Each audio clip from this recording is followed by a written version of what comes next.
Hey everyone, Couch Investor back to another video for today. So now that we've got one part of the problem, let's say, solved, let's talk about the second part. Because although they announced that the depositors are safe right now, of course, we've already seen a couple of stories that not everybody has had access to their money just yet. It probably will take a little bit of time for everybody to get their money into their account.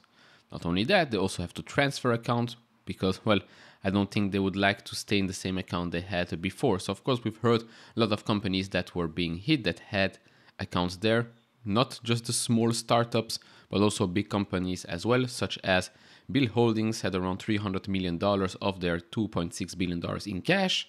Coinbase had $240 million at Signature Bank, Roblox 5% of $3 billion at SVB, and then Roku, which to me was a huge surprise, 26% of their cash or $487 million.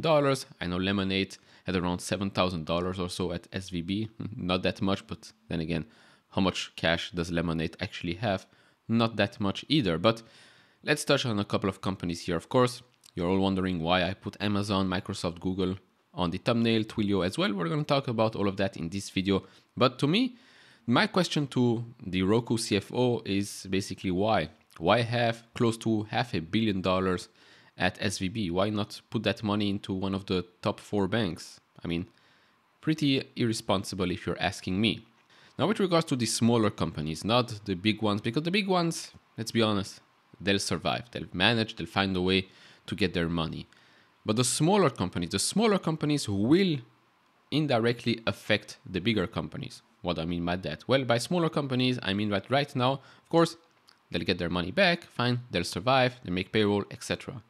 But early stage companies will now have probably more difficult time to get access to more capital. That's just a fact. Second of all, since they can't get access to financing fast enough, it will put incremental pressure on that company. And now those companies usually use software. Who's providing those software? Well, companies like Twilio, DocuSign, and then worst case scenario, of course, if they do go under, which I hope they don't, but if they do go under, I'm pretty sure most high-tech company today, most high-tech startups today are using one of the big 3 cloud providers. And that's one of the main reasons why I've put those in the thumbnail. AWS, Azure, Google Cloud.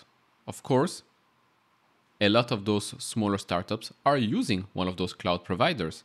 So you could already start thinking, if they can't get financing enough, maybe they won't spend a lot on cloud. And if they go under, they'll spend, well, that part of the cloud revenue goes away as well. But yes, of course, I can already hear your comments.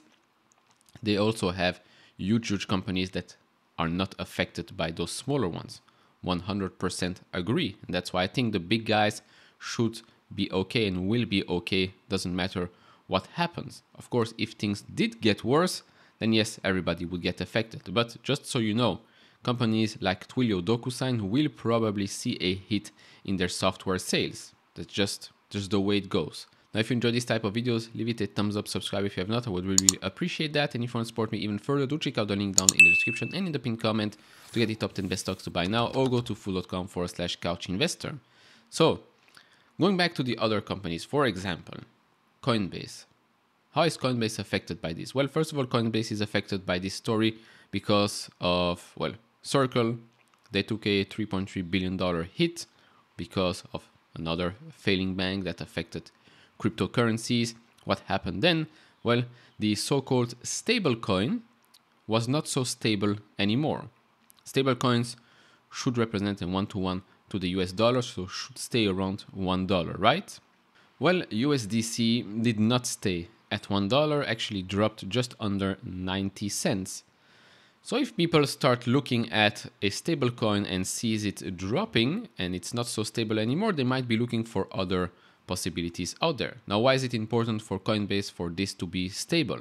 Well, if you remember last quarterly earnings, and actually the last 2, interest income was pretty high. It was around 22% of sales and around 27% of gross profit. So it is a big deal for the company, especially right now in a high interest rate environment. So if suddenly that segment goes away, well, not goes away, but people start distrusting this, then the business will take a hit. Of course, the business is already taking a hit because of this whole crypto drama right now surrounding banks, surrounding the crypto ecosystem. I'm sure one day something will happen with Binance as well and Tether. It's just a matter of when, not if. And I'm not just spreading FUD here, just look at what everybody has been saying, look at the data, look at the numbers, and you figure it out yourself. And now on the flip side, again, for companies like Roku, Roblox, of course, they're not selling, let's say, software to other smaller startups, so they'll be fine. But you could ask questions as to why management, why the CFO there did think that it was a good idea to leave, in Roku's example, close to $500 million in that bank. To me, it just doesn't make any sense. You're already a well-established company, why keep that amount of money at SVB? Roblox is just 5%, so okay, fine. And also they'll do well because they're not selling any software to smaller startups. On the flip side again, you have, well, what I call a positive outcome in a negative environment. That's when a company suddenly shows that it can be here during hard times to help out their sellers, to help out their customers. I say sellers because I'll give the example of Shopify.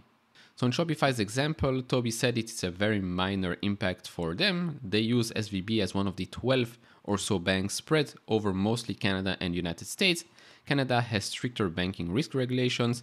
A small portion of their US operational fund flows is tied up in SVB, but they are working around it and it should be business as usual.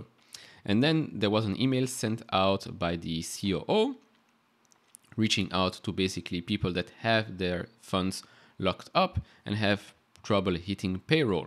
So it basically says here, we'll immediately open up a balance account for you and fund it with the amount of your payroll so you can pay your people.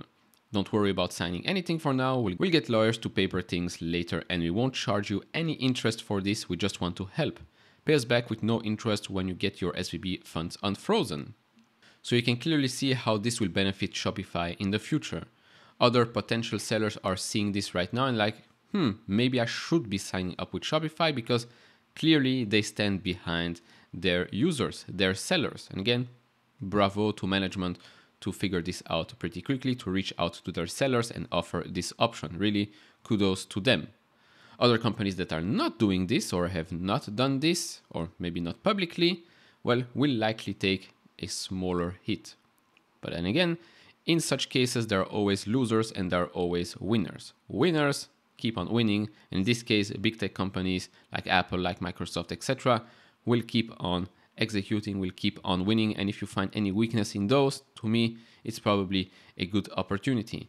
In the smaller ones, the DocuSigns, the Twilios of the bunch, unfortunately, I do think that they will take a hit in the short term. So maybe take that opportunity to better analyze the business, to maybe open up a position and see what will going on in the next coming quarters. But that's basically what's going to happen or what's probably happening already right now. Just because the biggest and the most negative thing is, let's say, over, doesn't mean that we won't have negative ripple effects. And of course, to end this video, we'll have CPI reports and PPI reports as well. And then when it comes to interest rates, right now, it's a completely different story. We went from a 50 basis points hike to quickly 25 basis points, and now maybe even a cut or a pause. So a lot of things can change. Of course, the lower the interest rate in this environment, the better it will be for those smaller high-tech companies.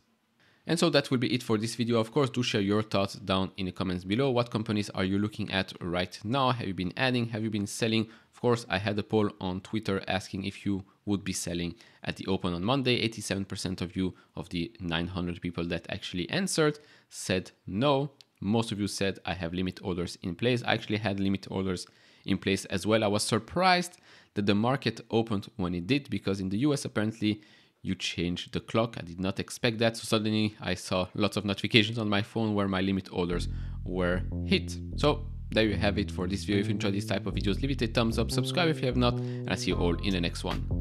Bye bye.